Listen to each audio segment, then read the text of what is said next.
সৌন্দর্যটাকে প্রকাশ করে তুলে ধরে। অনেক মাখালা বেটি বোন আছে যাদের নিয়ত এটাই যে আমি বাড়ি থেকে বাইরে হলাম, কিভাবে বাইরে হলাম, অনেকেই একটা নিয়ত আছে, প্রত্যেকটা মানুষের নিয়ত। কে বলছে যদি বোরখাটা ফিরে যায় তো আমাকে পরপুরুষ দেখতে পাবে কি পাবে না, তার জন্য হতে পারে বোরখা ইস্তেমাল করলো না। আছে কি না? এরকম আছে। কত মা আছে লিপস্টিক লাগিয়ে, কুমকুম লাগিয়ে, কত রকমের কামিকা। ছেলে এবং মেয়ের মধ্যে পার্থক্য দেখে।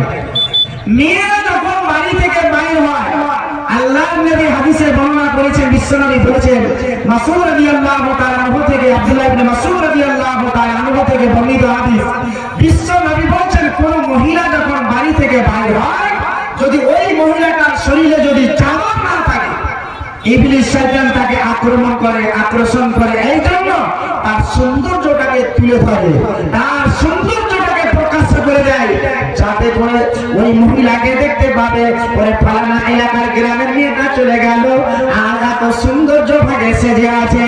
তার সৌন্দর্যটাকে প্রকাশ করার জন্য, মাইল করার জন্য, নিজেকে আকর্ষণ করার জন্য, ও মা বড় আমার বাবাজি ভাই আমার, আল্লাহর নবী জনাবে মুহাম্মদ রাসূলুল্লাহ বলুন সাল্লাল্লাহু আলাইহি সাল্লাম বললেন, ও পৃথিবীর মহিলারা, তোমার পিছনে শয়তান পড়ে গেছে, তুমি নিজেকে আকর্ষণ মনে করো না, নিজেকে তুমি তোমার দিকে খিচিয়ে নিও না।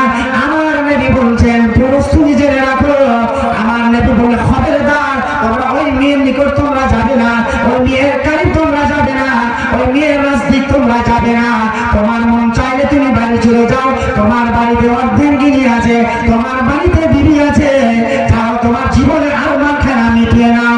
ও পৃথিবীর মহিলারা, তোমরা জেনে রাখো রে মা, খালা বেটি বড় আমার, তোমাকে যত পর পুরুষ দেখবে, তোমার উপরে